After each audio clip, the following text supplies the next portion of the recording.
ბავშვობაში ძალიან მინდოდა რომ ყოფილიყავი ბიჭი.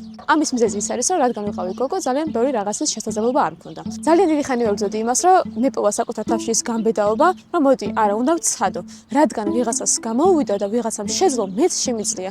უბრალოდ ამისთვის გჭირდება, რომ გაბედო და სცადო.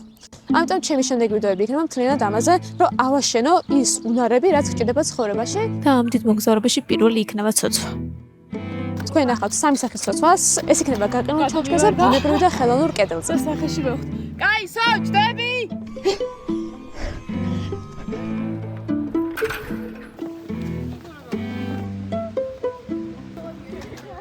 საქართველოში ცოტა ჩანჩქერს ნახავთ, ისეც, რომელიც ზამთარში იყენებოდა და მასზე ცოცვა შეგვიძლია. დღეს ვარ ქალთა ალპურ სკოლაში, სადაც BC-ის ჩანჩქერზე ვაპირებთ ცოცვას. ჩემი პირველი მცდელობაა და ცოტა ნერვიულობ. ქალთა ალპურ სკოლას აქვს შესაბამისი აღჭურვილობა და ამ აღჭურვილობით უნდა ავიდეთ. წამოიხა ნახოთ ასო და თან განახოთ ჩემი პირველი მცდელობა და ძალიან მაინტერესებს როგორ იქნება. თბილისთან მანქანით საათნახევარი გჭირდება, ხოლო ფეხით 15 წუთის სიარული გჭირდება მხოლოდ რომ მიაღწიო გაყინულ ჩანჩქერს. და საინტერესოდ გამოიყურება ამათზე ძლიერ ქალებს იშვიათად ნახავთ, მაინც უცოდეთ. ფაფამ დეტალები აგვიხსნა, უსაფრთხოება, აღჭურვილობა და შეუდექით ცოცვას. ქალთა ალპური სკოლა და მანქანის სკოლა. ჩემ პირველი გამოცდილებაა და წლების განმავლობაში ძალიან მინდოდა. იმარზე ვარ ნამყოფი და აი იმის მერე ეხა ეს მეორე ოცნება, რაც მინდა რომ ავისრულო. ერთმანეთის მხარდაჭერა, კოცოთან გამოცდილების გაზიარება. ბევრი აქ მყოფი გოგოსთვის ახალი გამოცდილება იყო და არც ისე მარტივი. თითქოს ხო მარტივი ჩეს, მაგრამ ეგეთი მარტივიც არ არის მგონია. წელიწად ნახევარია რაც ვარსებობთ და უკვე 340 წევრი გყავს რა. ძალიან ბევრია, ფიზიკურად ვერც ვმკლავდებით უკამდეს, მაგრამ გამგვიხარია თან რომ ამდენი გოგო არის მსურველი და ხელი საწვდომი რო გახდეს პირველ რიგში ალბათ, იმიტომ რომ თავის დროზე რო დავიწყეთ, რა ვიცი, ბიჭი შადება ვალის აღებას ესხიან ძალიან ძვირი გვიждდებოდა და არც იყო რესურსი რომ სავერამ გესწავლა, არასეულდა სივრცე და ეხლა ამის შესაძლებლობა გქონდეთ და მე გადავწყვიტე მართლა უნდა თქვა რომ თაში სიარული ამდენი ტანჯვა აღარ გაიარონ, რაც ჩვენ გამოვიარეთ. შორდა საკმაოდ მარტივი ჩანდა, მაგრამ როგორც კი მივახლოვდა ყინულის ჩანჩქერს, შემეშინდა. დაწყება გასაკუთრებით რთულია. არ იცის საიდან დაიწყო, როგორი მოჭიდება აქვს წრიაფს, წერაყინს. აი მზად ვარ. მაგრამ რამდენიმე ნაბიჯის მერე ალღოს მარტივად ვიღებ და აზარში შედიხარ, რომ უფრო და უფრო მაღლა ახვიდე. შუაში შიშიც გიპყრობს, როცა ვერ პოულობ მოსაჯს. მაგრამ მქონდათ გოგოები იმდენად მომხმარებდნენ, რომ ეს შიში უკვე აღარ იყო პრობლემა. გარზე ფეხები ცოტა მეუბნები.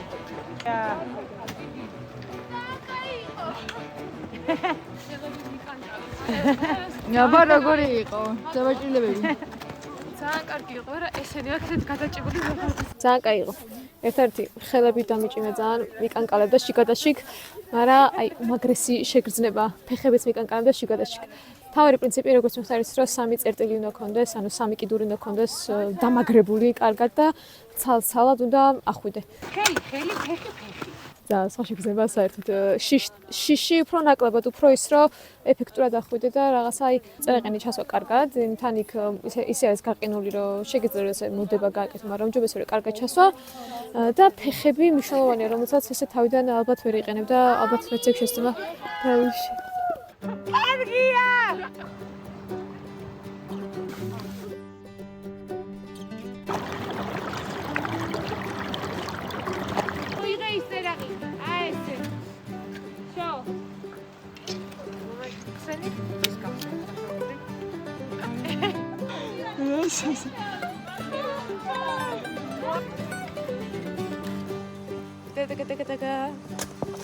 ამ წამებაში წერაყვი გადმოვარდა და სახეში მოვხდ. კაისო, ჭდები!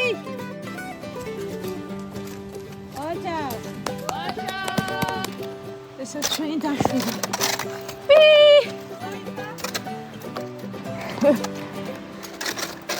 ოპა. აი.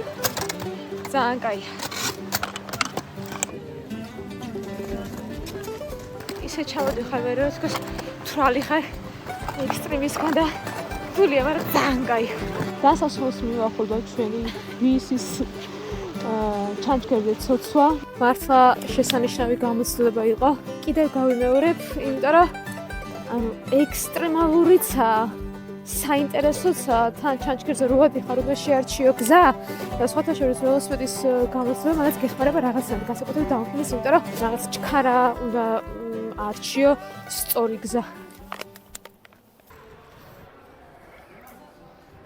არსებობს ორი სახის დისციპლინა, არის ბოლდერინგი, არის რთული ცოცვა.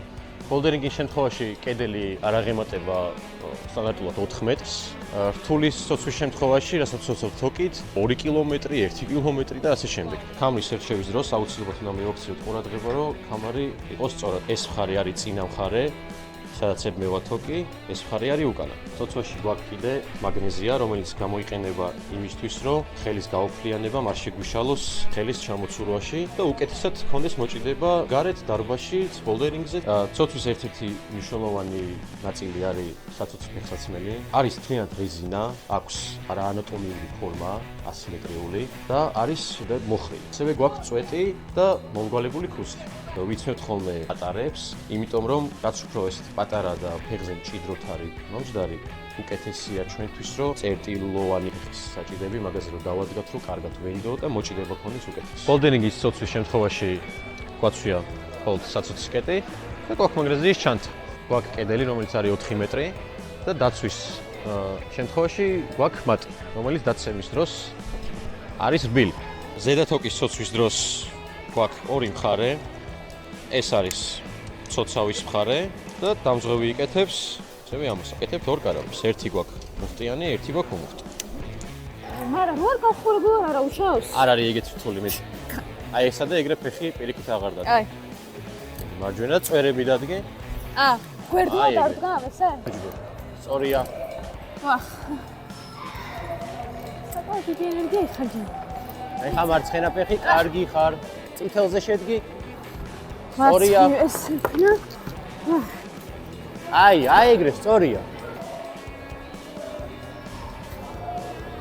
დაჟებესა?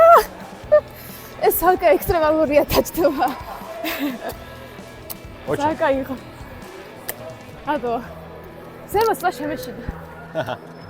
მეგონა რომ არ მაქვს სიმაღლეში, მაგრამ ცოტას მაქვს. მაინც გაკრავს, არა რო არ იცი რომ ხარ აქ საწახვიდე და მაგას პანიკა გემართება. როგორ ხდება, თქვათ, ლიდზე ცოცვა სწორად.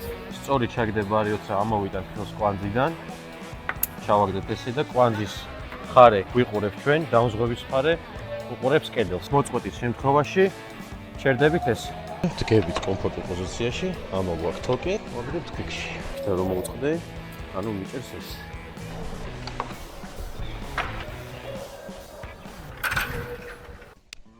ეხლა ბოტანიკოში, სადაც უნდა ვიცოცოთ უკვე ბუნებრივ კლდეზე. ჩემთვის არის პირველი გამოცდილება და ვნახოთ რა იქნება. ცოტა ჩოში მაქვს, იმიტომ რომ ოდნავ სპეციფიკურია, ვიდრე ჩვეულებრივ დარბაზში ან საერთოდ ყინულზეცოს. ბუნებრივი კედელი საქართველოში ასევე რამდენიმე ადგილას გვხვდება. თბილისში, ჭიათურაში, ყაზბეგში. ბოტანიკურში პირველ რიგში გჭირდება სხეულის გახურება, სანამ ზამთარ. ფეხებისთვის არ ეძებ დასადგომს და დაგეღლება ყველაფერი.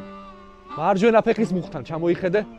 ხო გაქვს ფეხის, აი ეგრე. ნახე რა მაგარი კლდეზე სხვადასხვა გზაა. ამიტომ სანამ დავიწყებდი ასვას, მანამდე ჩემზე გამოსული მეგობრები ავიდნენ და თან ვაკურდებოდი რა გზით ადიოდი. ოღონდ კარგად მომიქაჩახავთ, თორე თუ მოკაჩული არ არის ვერ გავბედო. ბიჭო, ბუნებრივზე რა სხანაირია? კლდეზე ცოცვისთვის გჭირდება სპეციალური ფეხსაცმელები, რომელიც მე არ მეცვა და კიდევ უფრო ართულებდა ასვლას. პირველ ასვაზე ვერ ავედი, რადგან ემოციურად გავიჭედი და ვეღარ ვიპოვე გამოსავალი. ამიტომ ჩამოვედი და ოდნავ სხვა გზით დავიწყო შედარებით დამშვიდობელი გონებით და უფრო მეტი დაკვირვებით. ბევრი სხვადასხვა გამოცდილება მაქვს, მაგრამ იმ მომენტში ერთ-ერთი ყველაზე რთული გამოცდილება იყო ჩემთვის. იცი რისი მეშინია? ანუ რა ჩამოვარდე, მაგრამ სახით რომ და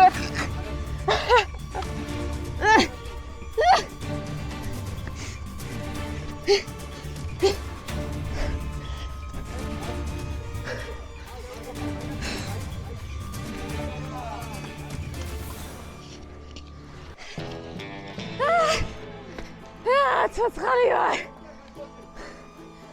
მე რო ისე წავიდე. ბაბში სხვანაირი გამოცდილება.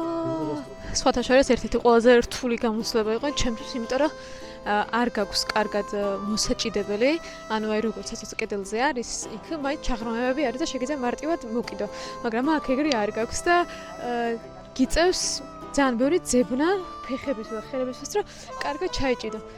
რასაც უნდა უცნაური იყო, ჩემთვის ერთ-ერთი ყველაზე ექსტრემალური ასვლა იყო, იმიტომ რომ არ ვიცი, კლდეზე ხარ და რა სერიოზული მეტი არის, რო ხსნი.